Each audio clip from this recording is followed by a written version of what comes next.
पहले चावल, फिर प्याज और अब चीनी के निर्यात पर भारत बैन लगा सकता है। दरअसल रॉयटर्स की एक रिपोर्ट के मुताबिक भारत सरकार के अक्टूबर में शुरू होने वाले चीनी के निर्यात पर बैन लगाने की संभावनाएं बन रही हैं। सरकार देश में मौजूदा चीनी मिलों को आदेश दे सकती है कि वो चीनी का एक्सपोर्ट ना करें।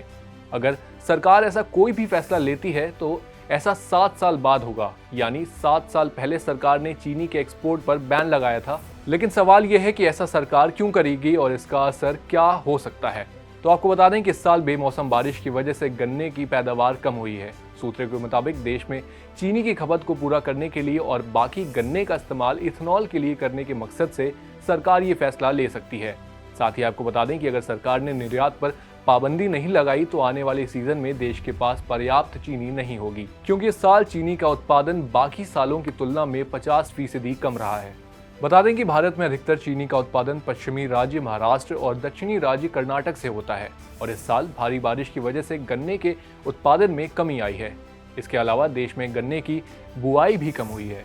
वहीं अगर बात वैश्विक बाजार की करें तो वहीं ग्लोबल मार्केट में भारत के एक्सपोर्ट ना करने से काफ़ी दिक्कतें आ सकती हैं। अगर भारत एक्सपोर्ट नहीं करेगा तो न्यूयॉर्क और लंदन में बेंचमार्क कीमतें बढ़ने की संभावनाएं होंगी, जो पहले से ही कई सालों के उच्चतम स्तर पर कारोबार कर रही हैं, जिससे ग्लोबल फूड मार्केट में भी इन्फ्लेशन बढ़ने की उम्मीद है। इसके साथ ही अस्थायी चीनी की कीमतें अपने 2 साल के उच्चतम स्तर पर पहुंच गई हैं, जिससे सरकार ने मिलों को अगस्त में एक्स्ट्रा 2 लाख टन बेचने की अनुमति दी है। इसी के साथ ही देश में खुदरा महंगाई दर में भी तेजी देखने को मिल सकती है। वहीं भारत का रिटेल इन्फ्लेशन 15 महीनों के उच्चतम स्तर पर पहुंचकर जुलाई में 7.44% पर पहुंच गया और फूड इन्फ्लेशन 3 सालों के उच्चतम स्तर पर पहुंचकर 11.5% पर पहुंचा।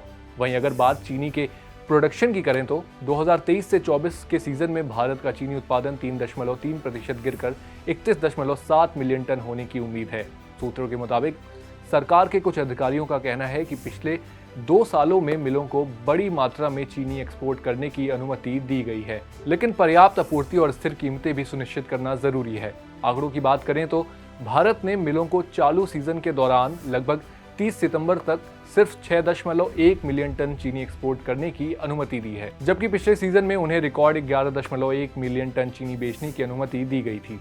सरकार लगातार देश में फूड इन्फ्लेशन कंट्रोल करने के लिए कदम उठा रही है। जैसे पिछले महीने सरकार ने नॉन बासमती व्हाइट राइस के एक्सपोर्ट पर बैन लगाया था और नई दिल्ली ने भी पिछले हफ्ते प्याज के निर्यात पर 40% शुल्क भी लगाया है, क्योंकि सरकार इस साल के आखिरी तक यानी चुनावों से पहले खाने पीने की चीजों की कीमतों को कम करने की कोशिश कर रही है।